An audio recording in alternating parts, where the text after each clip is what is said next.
So, unfortunately, I had to disinvite my brother from my wedding. Why? Because he says it's wrong to be gay. Little backstory, so I've been out of the closet since 17, in 2007. When I came out, people in my family said some pretty hurtful things, which I totally expected. Being from a Southern Baptist family in God, it hurts to admit this, but Florida. My older brother at the time seemed very receptive, surprisingly. He told me that if my dad ever gave me any trouble, just to call him and he'd talk to him. That was really the last time we talked about it. Flash forward 17 years now that I'm 30, and I'm getting married to my fiancé Scott next year in April. If COVID so graciously allows.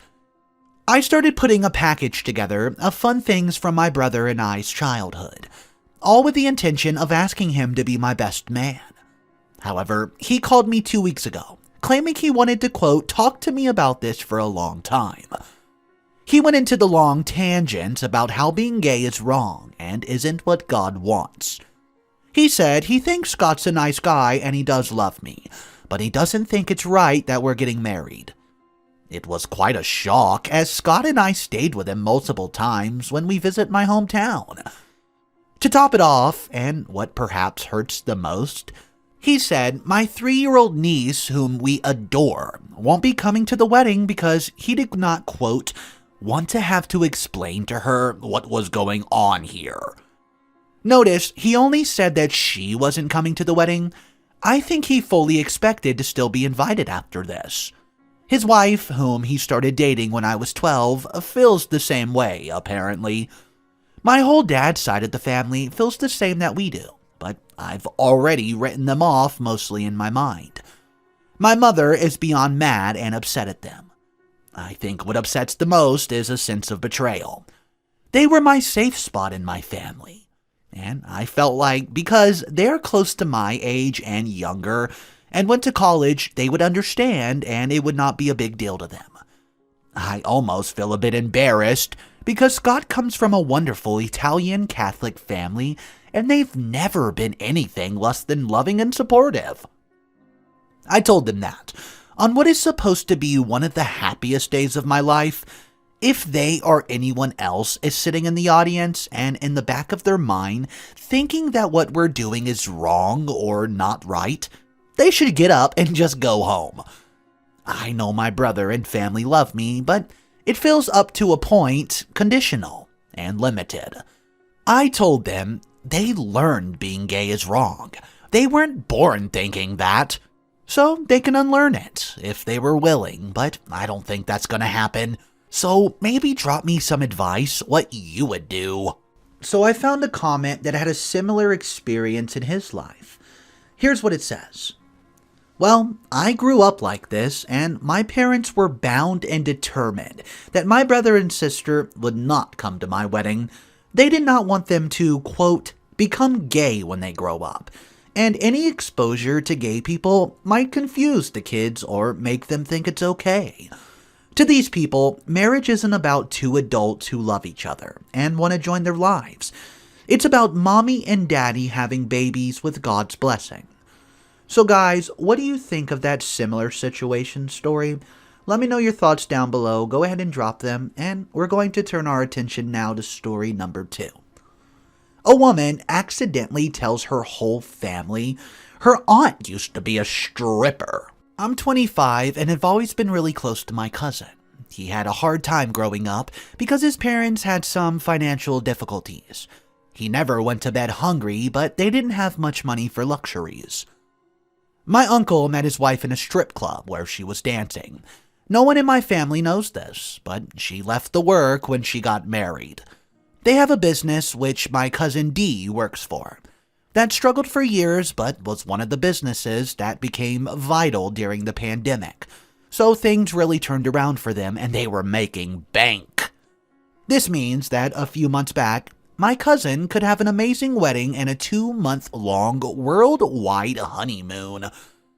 I was really happy for and proud of them. I grew up solidly middle class, nothing lavish, but we have some things that some would consider luxuries. My parents, however, were not in a position to pay for colleges for me, which I was chilled about, and I got loans. I've been working for 2 years, and I still live with my parents while I pay off the loans. I unfortunately could not get my master's because it wasn't financially viable. Last weekend was my birthday party, and my cousin showed up without a gift. His wife made a comment, jokingly, about how they can't afford anything after spending this amount of money on their wedding. None of this bothered me because gifts are not an expectation, but my dad was visibly upset. I asked him about this, and he opened a can of worms. It turned out that I used to have a healthy college fund until Mom secretly lent it to my aunt and uncle to help save their business when I was 15. The agreement was that as soon as they were able, they would pay it back to my mother. They haven't returned a dime. They have, in the last 3 years, bought a second house, flown first class overseas twice, and paid for Dee's wedding and honeymoon. Their excuse is that I'm done with college and their son works hard, so he deserves it more. My father got so annoyed at my aunt while relaying this to me that he decided to kick them out. While trying to calm down, I said, quote, "We both know she only thinks about herself and Dee. If she had any class, she would not dress like she's still a stripper." I was just preoccupied. I didn't realize that my entire family had quietly walked up with the candles lit, ready to sing to me, and they heard everything. My aunt left and has since sent my mom a message that they will never be back and never be seeing that money, as it's now compensation for her pain and suffering. I didn't mean to out her and be so rude. I was dealing a lot of emotions and shock over this. I still am. My family doesn't know why we were so angry, so they just think I'm an a-hole, and I don't know how to tell them the whole story. But I'm not sure if it's excusable either way. So guys, am I the a-hole? What's up guys, Mr. Reddito here. I hope you're having an amazing day. So there's an update for this story. We're going to jump into it now. If you haven't subscribed to the channel yet, just take a second, click that subscribe button just in case an update comes out that you don't want to miss. And let's jump into this update.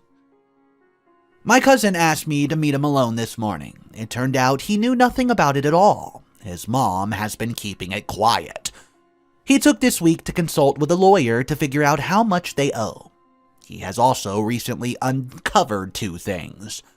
Firstly, the business has been evading taxes, so he's very glad we did not take legal action. He started the process to clean and pay that back. Secondly, she also borrowed money from my grandparents, a decent amount, which she never paid back either. They have since passed on, so the lawyer said that the amount will form part of the estate and will be owing between the 3 siblings. My cousin offered to sell his house to pay in full immediately, if I need be, but as alternative, he and his lawyer have created a payment plan that would pay for my master's immediately. They'll take over my loan repayment also once it's paid. They'll continue paying my mom back monthly until the total is settled.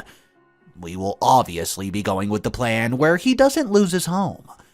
Despite my cousin and his lawyers seeming fair that they've been advised me to find my own lawyer for my mom's interest, and they've offered to pay for that also. Because of the age of the loan and lack of effort to collect on my mom's side, they could legally contest it, or at least some of it. But my cousin won't be doing that. My cousin apologized to me profusely and said that he would not ask me to keep this secret from the family, but appreciates that I kept it to myself, and hopes we can continue that as long as he upholds the agreement we make. My cousin is an amazing human, and we will work with him to try to make the impact of his mother's actions on his life be as little as possible while remaining fair. And the best part of all this was that he planned on giving me a gift after my party when we were alone, because he did not want to steal my thunder. It was a gift card, and inside the envelope was a sonogram. Guess what? I'm going to be a godmother soon, and I can't wait. Alright, tell me what you think of this comment. The cousin revealed their business had been dodging taxes, so if legal action was taken against them, there's a good chance they would have faced massive fines, if not jail time. Thus, coming to a private agreement saved his butt. Call me cynical, but based only on the info of this story, I would still have my suspicions up against the cousin, as his crap parents can still manipulate behind the scenes. Hopefully, OP's family got compensated for inflation as well. Guys, let me know what you think about that. Drop your thoughts down below and let me know what you would do if you were OP.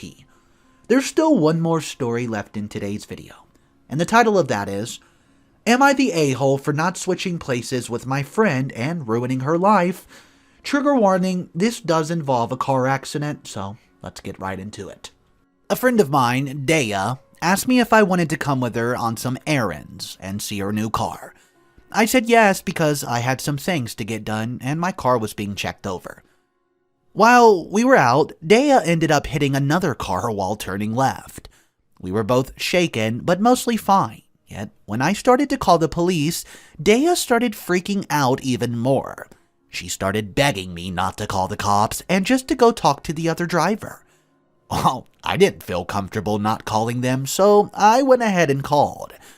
Then Dea started begging me to get in the driver's seat, saying I had to get there. I had to claim I was the one driving. Turns out Dea doesn't even have a license. She needed and wanted a car, but did not feel like getting her license, so her mom bought her the car. I didn't feel comfortable lying to the police, so I continued to refuse and just got out of the car and waited on the sidewalk for them to get here.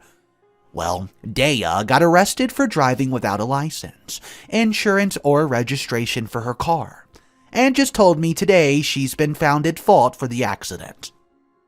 Now, Dea, her mom, and half of our friends are saying I'm an a-hole for not just switching places, since she's now facing multiple fines and possible jail time, and being kicked out of MA program because of this.